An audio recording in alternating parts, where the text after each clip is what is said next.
qanday? Masalan, muzlagan yo'llarda o'dini yo'qotib qo'yadi.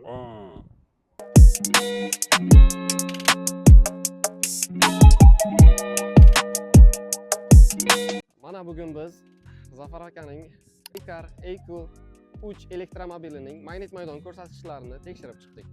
Ushbu elektromobilimizning eng yuqori ko'rsatkichi haydovchi oyoq ostida 1.2 mGauss chiqdi.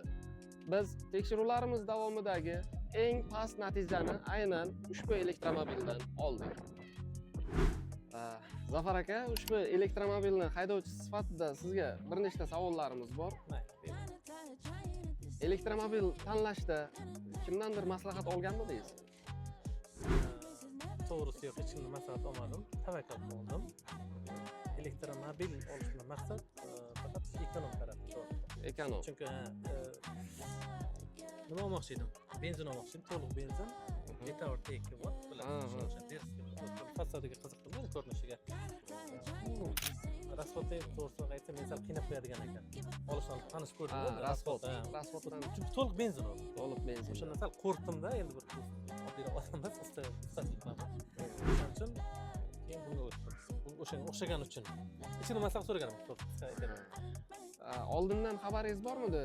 Magnit maydon ko'rsatkichi nurlanish bo'yicha eng past ko'rsatkich hozircha bizning ko'rsatuvlarimiz davomida aynan Aykar EQ 3, ya'ni sizning elektromobilingizda chiqdi. Oldindan xabarim yo'q edi, lekin sotib olayotganimda salondagilar aytgan menga buni. Salonda olayotganimda boyaga men olyapman, borib, o'shalar aytadi, aka, elektromobil ichida nurlanish, o'sha zarar eng kami, keyin boshqa tomonlardan ham jalba kamroq tushayotgan mana shu mashinalarni to'g'ri tanlab qo'ysa aytgan. Endi men o'yladim, olayotganimga shaqqa meni ko'nib ko'tarish aytyapti, men bilmadim to'g'ri. Keyin boshqa surishtirmadim. Hozir sizlarga tekshirib ko'ryapsiz, shunaqa aytyapti. Son bo'ldi. Tanlab to'g'ri ekan deb. Rahmat, ko'nglingiz ko'tarilgan bo'lsa. Ushbu elektromobilni mabodo bizni kuzatayotgan hamyurtlarimiz orasida sotib olmoqchi bo'lganlar bo'lsa, ularga ushbu elektromobilni kamchiliklari yoki-da sizga yoqqan qulayliklari haqida qisqacha ma'lumot bersangiz. Xo'p. Qulayligi, birinchi qulayligidan boshlagan. Qulayligi endi komfort, yumshoq. Boshqa krossovlerga nisbatan ancha yumshoq. O'zim krossover oldin ham haydaganman, to'g'ri. Boshqa rusumda krossovler, lekin bu menga внедорожник, yo'l tanlamas deb bergan. Yo'l tanlamas. Krossovер deylik, men yo'l tanlamas bunchalik krossovler ancha yumshoq. Tanishlarim ham haydab ko'ryapti, ular ham krossovер, jo'ralar, ukaxonlar haydab ko'ryapti, yumshoq ekan haqiqatan. Gap yo'q. Qulaylik topadi. Komfort, saloni keng. Faqat ikki qator emas. Minus tarafini aytadigan bo'lsak, muzli ko'chalarga, loy ko'chalarga aytish kerak, baribir odam ochiq aytish kerak. Masalan, aytaman, ko'p mashina haydaganman. O'zim jiyinda deyarli mashina haydab ko'rdim. Lekin buni unaqa deb o'ylamadim, to'g'risi. Qishga biroz qiynaladim. Qishga aynan nima sababdan qiynalayapti? Qanday, masalan, muzlagan yo'llarda o'dini yo'qotib qo'yadi. O'dini yo'qotib. Voy ko'chaga kirasizmi? Sen o'zimizda bormasan. Qishloqlarga boramiz, aylanishlarga boramiz aka. Chiqolmaydi faqat to'g'risi. Unaqa o'zini nimasi o'zi bilan o'zi tortib ketolmaydi.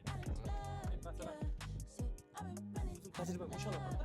Uncha joydan luboy mashina olib chiqib keta olaman deb o'yladim. Bunda lekin kirib ko'rdimda, unaqa emas ekan. O'sha tomondan aytish kerak. Men kim qiziq so'z aytyapman. Lekin shahar ichiga sifatishni bunaqa komfort topolmaydi.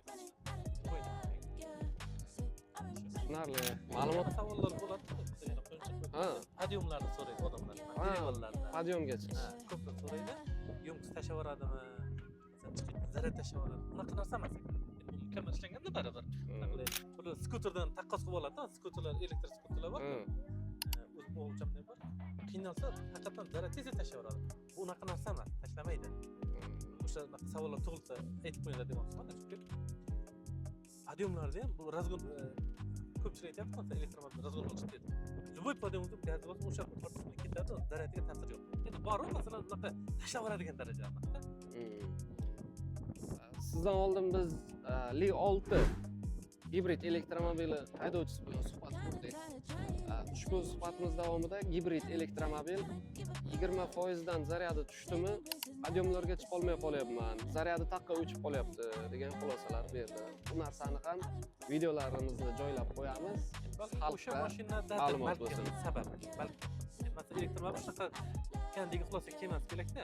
Chunki men o'zim 3% bilan bir joyga bordim, majbur bo'ldimda. 3% tasavvur qiling. 3 Risk, bola tavakkal bilan boryapsiz. endi majbur bo'ldim, majburlikdan. Kechasi edi, uzoqda edim. Yo'q, unaqa tashlab yuborib, unaqa emas. Rahmat.